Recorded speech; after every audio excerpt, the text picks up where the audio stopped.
Russia చమురు కొనుగోళ్లపై పాశ్చాత్య దేశాలు చేస్తున్న విమర్శలకు విదేశాంగ మంత్రి జయశంకర్ గట్టి కౌంటర్ ఇచ్చారు.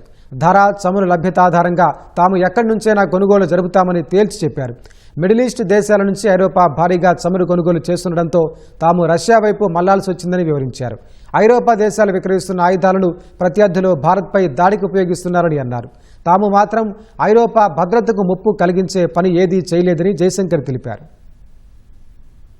ఫిన్లాండ్ రాజధాని హెల్సింకేలో జరిగిన ఓ చర్చా వేదికలో విదేశాంగ మంత్రి జయశంకర్ పాల్గొన్నారు. ఈ సందర్భంగా రష్యా విషయంలో భారత్ అనుసరిస్తున్న వైఖరిపై ఓ సభ్యుడు ప్రశ్నలు అడిగారు. వాటికి జయశంకర్ దీటుగా బదులిచ్చారు. ధర, చమురు లభ్యత ఆధారంగా తాము ఎక్కడి నుంచైనా కొనుగోళ్లు జరుపుతామని తేల్చి చెప్పారు. 2022లో రష్యా చమురుపై ఆంక్షలు ఉండటంతో ఐరోపా దేశాలు ఇంధనం కోసం మిడిల్ ఈస్ట్ దేశాలను ఆశ్రయించాయని జయశంకర్ తెలిపారు. ఆ సమయంలో మార్కెట్లో రష్యా చమురు లభ్యత ఎక్కువగా ఉందని, పైగా తక్కువ ధరకు లభించడంతో తాము అక్కడి నుంచి కొనుగోలు చేశామని జయశంకర్ వివరించారు. అమెరికానే రష్యా చమురు కొనుగోలు చేయాలని తమను స్వయంగా కోరిందని చెప్పారు. వాణిజ్యం, ఇంధన భద్రత వంటి విషయాల్లో ద్వంద్వ ప్రమాణాలు పాటించడం సరికాదని, పాశ్చాత్య దేశాలు తమ ఆంక్షల విధానాలను సమీక్షించుకోవాలని ఆయన హితవు పలికారు. ప్రపంచ భద్రత విషయంలో ఐరోపా దేశాల ద్వంద్వ ప్రమాణాలను జయశంకర్ ఎత్తి చూపారు. ఐరోపా దేశాలు విక్రయించే ఆయుధాలు భారత్పై దాడికి ఉపయోగిస్తున్నారని అన్నారు. కానీ తాము ఐరోపా భద్రతకు ముప్పు కలిగించే ఏ పని చేయలేదని జయశంకర్ స్పష్టం చేశారు.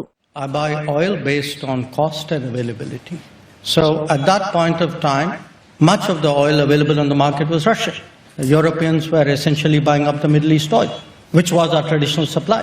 So circumstances pushed us in a certain direction. Since you spoke about moral ambiguity, I would say this, Europeans sell weapons which are used to attack India. Not now, for many, many years. We Indians have never done anything to endanger Europe.